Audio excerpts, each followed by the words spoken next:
warahmatullahi wabarakatuh. Perkenalkan, nama saya Siti Nurhalifah dari kelompok 5 dengan NPM 19320014. Di sini saya akan menjelaskan tentang materi pemuda dan sosial. Yang pertama, pengertian pemuda. Telah kita ketahui bahwa pemuda atau generasi muda merupakan konsep-konsep yang selalu dikaitkan dengan masalah. Hal ini merupakan pengertian ideologis dan kultural daripada pengertian ini. Di dalam masyarakat, pemuda merupakan satu identitas yang potensial sebagai penerus cita-cita perjuangan bangsa dan sumber insani bagi pembangunan bangsanya. Karena pemuda sebagai harapan bangsa, dapat diartikan bahwa siapa yang menguasai pemuda akan menguasai masa depan. Ada beberapa kedudukan pemuda dalam pertanggungjawabannya atas tatanan masyarakat, antara lain 1. Inovasi dan kreativitasnya. 2. Spontanitas dan dinamikanya. 3. Semangat pengabdiannya. Selanjutnya, pengertian sosialisasi pemuda. Sosialisasi adalah proses yang membantu individu melalui media pembelajaran dan penyesuaian diri, bagaimana bertindak dan berpikir agar ia dapat berperan dan berfungsi baik sebagai individu maupun sebagai anggota masyarakat. Ada beberapa hal yang perlu kita ketahui di dalam sosialisasi, di antaranya 1. Proses sosialisasi. 2. Media sosialisasi. 3. Tujuan pokok sosialisasi.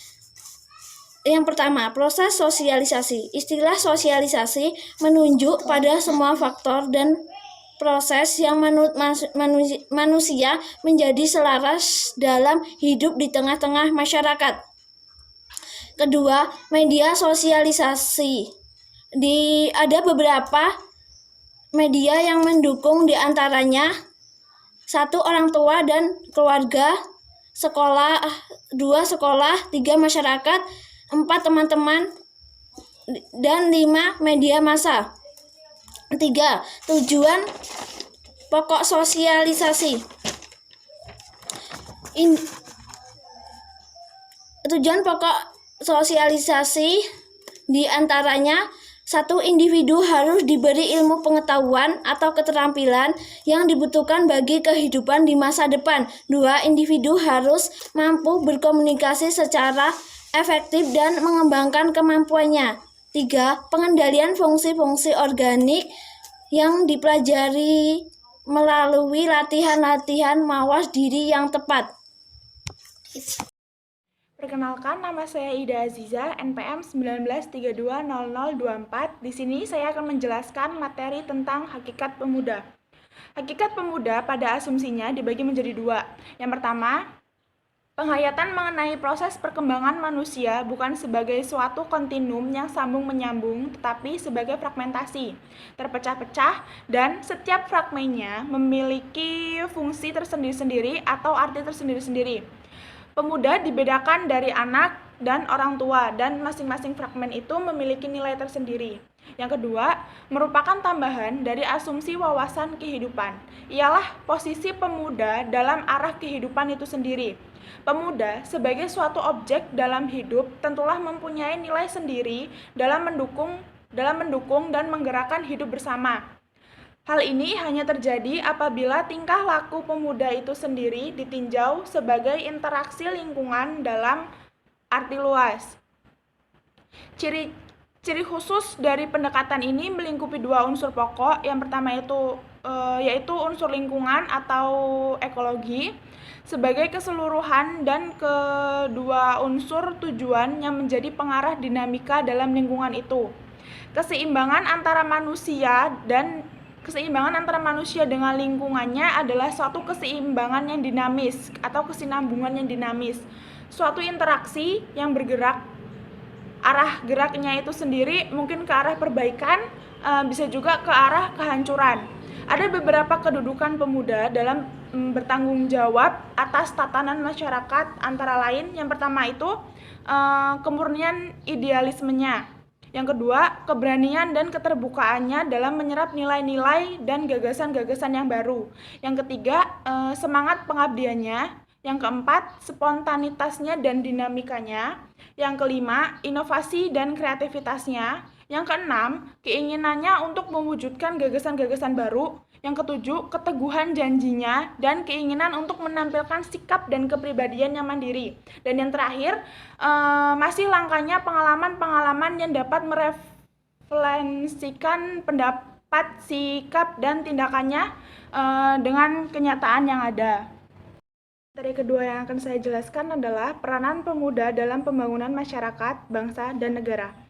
Dalam hubungannya dengan sosialisasi, generasi muda khususnya mahasiswa telah melaksanakan proses sosialisasi dengan baik dan dapat dijadikan contoh untuk generasi muda mahasiswa pada khususnya pada saat ini.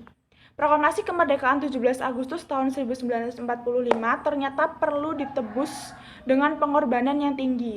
Oleh karenanya, segera setelah proklamasi terjadi, pemuda Indonesia membentuk organisasi yang bersifat politik maupun militer.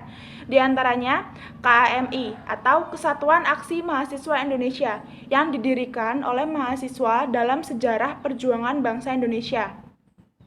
KAMI menjadi pendobrak ke arah kehidupan yang kemudian dikenal dengan nama Orba atau Orde Baru. Barang siapa yang menguasai generasi muda berarti menguasai masa depan suatu bangsa. Demikianlah bunyi suatu pepatah. Berarti masa depan suatu bangsa itu terletak di tangan generasi mudanya atau para pemudanya. Kalau dilihat lebih mendalam, mahasiswa pada garis besarnya mempunyai peranan sebagai yang pertama itu agent of change atau bertugas atau mahasiswa bertugas untuk mengadakan perubahan-perubahan dalam masyarakat ke arah perubahan yang lebih baik. Yang kedua, agent of develop. Mahasiswa bertugas untuk melancarkan pembangunan di segala bidang, baik yang bersifat fisik maupun non-fisik. Dan yang ketiga adalah agent of modernization. Mahasiswa bertugas dan bertindak sebagai pelopor dalam pembaruan setiap generasi. Assalamualaikum warahmatullahi wabarakatuh. Perkenalkan, saya Rani Wijayati, NPM 19320033. Saya akan membawakan materi ketiga, yaitu permasalahan dan tantangan pemuda. Munculnya jurang pemisah antara generasi muda dan generasi tua merupakan akibat dari benturan dua kebudayaan, yaitu modern dan tradisional, di mana budaya tradisional itu dianut oleh generasi tua yang terdahulu dan budaya modern dikembangkan oleh generasi muda yang telah tercium arus globalisasi dengan tujuan untuk mengadakan perubahan-perubahan yang lebih baik dari generasi terdahulu. Pada umumnya dapat dikatakan bahwa masalah antar generasi mencerminkan kebudayaan itu sendiri. Dengan demikian, bagaimana penyelesaian masalah itu sendiri juga mencerminkan kebudayaan masyarakat itu. Permasalahan ini menurut para ahli pedagogi sosial bahwa masalah antar generasi tidak dapat terjadi di masyarakat tradisional. Dapat dikatakan bahwa masalah antar generasi merupakan suatu masalah modern. Adapun inti pokok adalah bahwa dalam masyarakat sistem tertutup atau tradisional, pembinaan dan proses pendewasaan terjadi secara kontinu, diawasi oleh sosial kontrol masyarakat.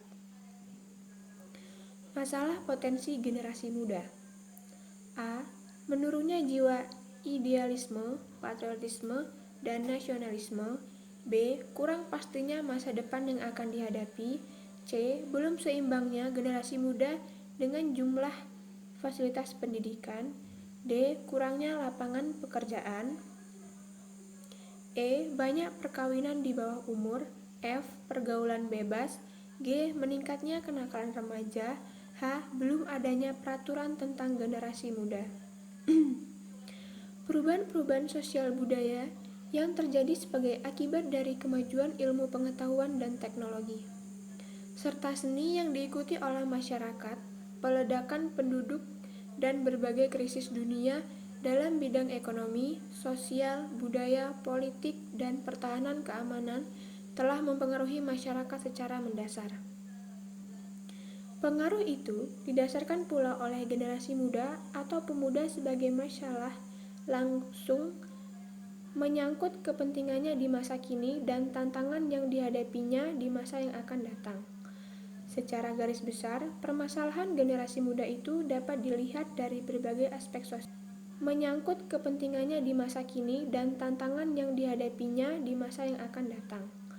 Secara garis besar, permasalahan generasi muda itu dapat dilihat dari berbagai aspek sosial yang meliputi A.